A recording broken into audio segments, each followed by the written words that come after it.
I'm 58 and I'm just done. Done with the job market treating me like I'm disposable. Done with this whole idea that more stuff equals a better life. I'm done spending money on things I can't even recall owning. And if you clicked play on this video, something tells me you're done too. Stay with me all the way through because I think what I've figured out can genuinely help you. I've wasted more time than I'd like to admit chasing the wrong things. I'm Linda Vale, and this is the year I rebuild my whole life at 58. Here's the plan. I'm 58, and I've spent the better part of 2 years watching that number get closer, terrified of what it meant. Not because of age, not really, because of what came before it. I'd worked one place for over a decade, told myself the paycheck was worth the misery, told myself that's just what adulthood looks like. And then last year, the company decided they didn't need me anymore. Not fired exactly, restructured, downsized, whatever polite word they use now for we found someone cheaper. I remember sitting in that meeting thinking, 22 years, and this is the sentence they give me. So I did what you're supposed to do. I updated the resume, I applied everywhere. I told myself it would just take a few weeks. It didn't take a few weeks. It took months and then more months, and somewhere around application 200 and something, I stopped counting. Every recruiter wanted someone younger, someone cheaper, someone who hadn't already lived a whole career. Nobody said that out loud, obviously, but you feel it. You feel the silence after the third interview that should have been a formality. You feel it in the polite rejection emails that all sound like they were written by the same tired robot. And somewhere in there, I started asking myself a question I'd been avoiding for years. What if the system was never actually built to work for me in the first place? What if I'd spent 22 years playing by rules that were never designed to reward loyalty at all? I tried lower paying jobs too, just to have something. Same story, overqualified, underwanted. And I remember sitting in my kitchen one night, staring at another rejection email, thinking, something is wrong here. Something is actually wrong with this whole system, and I've just been too busy surviving it to notice. That thought didn't feel comforting. It felt like the floor dropping out from under 22 years of my life. But somewhere underneath the panic, there was this other feeling too, something closer to relief. Because if the old game truly wasn't working anymore, if loyalty and hard work weren't actually the currency I'd been promised they were, then maybe I didn't owe that game anything else. Maybe I could stop trying to win at something that was rigged against me from the start and just build something different instead. I remember saying it out loud to an empty kitchen. Screw it, I'm not doing this anymore. Not the applications, not the waiting, not the shrinking myself down to fit into jobs that didn't want me anyway. I'd always been the person who talked about taking a leap and never actually took it. 22 years of playing it safe, telling myself next year, once the kids are older, once the mortgage is paid down more, once. And I finally said, no, not next year, this year. I'm 58, and if I wait for the perfect moment, I'll wait until I'm 80, and it'll still feel too risky. So I made the decision, right there in that kitchen, that I was going to rebuild this whole thing from the ground up, on my own terms this time. And the very first step, before I even let myself get excited about any of it, was looking around my own house and finally being honest about what I'd been holding on to.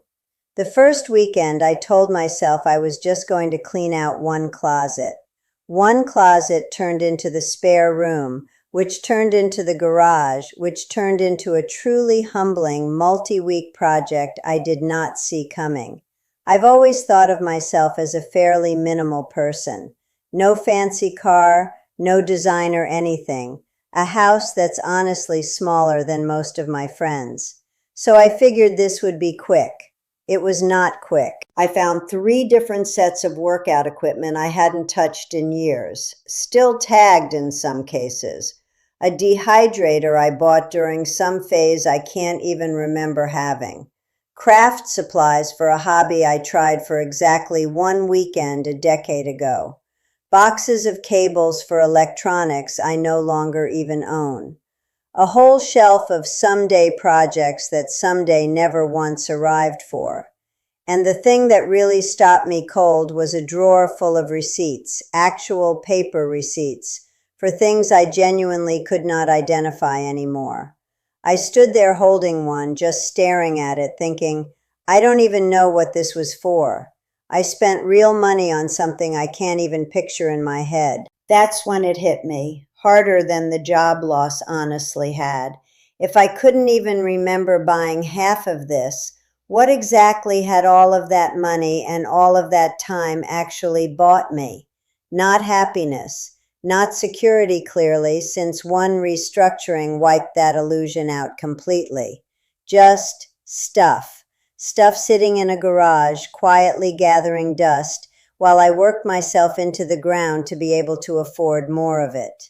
I gave away 4 full carloads that first month, sold what I could, donated the rest, and I remember standing in that suddenly half-empty garage almost laughing, because 2 weeks later I genuinely could not tell you what half of it even was. I didn't miss a single item, not one, and that's really the heart of what I want to tell you today. We don't actually need nearly as much money or as much stuff or as much stress as we've convinced ourselves we do. What we need is time. Time to notice what we actually want out of the years we've got left, instead of just surviving towards some retirement date that keeps moving further away anyway. I'm not selling my house or moving across the country, at least not yet, but I am being ruthlessly honest now about what I let into my life and what I let take up my time. So here's the plan, the actual plan. I'm cutting my expenses down hard, on purpose, not out of fear, but out of choice. I'm looking at smaller, simpler work, something part-time, something I can actually tolerate instead of something that slowly wears me down. And I'm spending real time figuring out what I want the next chapter to look like instead of just defaulting into whatever's left after the last one fell apart. And if you're watching this and you're not planning on rebuilding anything right now, maybe this is still your wake-up call. Go look in your own closet. Go look in your own garage. Ask yourself honestly what all of it actually bought you. You might be surprised what you don't even miss. If you've been putting off your own leap, whatever that leap looks like for you, I hope this pushes you a little closer to actually taking it. Don't wait for the perfect moment like I did for 22 years, because it's not coming. I appreciate you sticking with me through this one. If any part of it resonated, or if you've got your own rebuilding story, I genuinely love to hear it in the comments. And if this channel's been useful to you at all, consider subscribing. It really does help. But either way, thank you for being here. Take that first step. You'll be glad you did.